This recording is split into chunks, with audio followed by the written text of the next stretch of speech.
কলা কয়টি আলি 30 টি আলি 10টি আলি দে এই ভাঙ্গিস না তো ন কলার চুলা নিতারবে চুলা কলা নিতাতে না দয়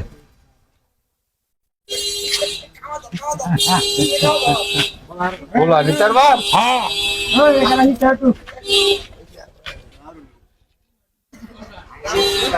হয় বেটা রে কাটাছো হয় বেটা কলা আমি দেখ কল করতেছি আরে আমার গপ্পা হুনছিস না সিরিস্তা Yeah. গপ্পা হুন সিরিস্তা এই যে আপনার কলা 10টি আমি দিতাছি সোলা নিতাছি কেন আমরা চুলা এটা কোথায় সোলার কথা কইছেন আমরা এটা কোথায় গপ করছিস এখানে তুই পরে কুছি কলা ছিলি আলতে হ্যাঁ এইবা কুছি এইবা কইছি সোলা নিয়াম আমি আর বেটা চুলা নাম তো এইবা এই কলা লয়ে যাবে কি 30 টি হ্যাঁ। 30 টা দাদা 10টি সোলার দাম 10টি কইছেন না আপনি 10টি এই গপ করস তুই হ্যাঁ এটাই গো আপনারা কি কই সোলার 10টি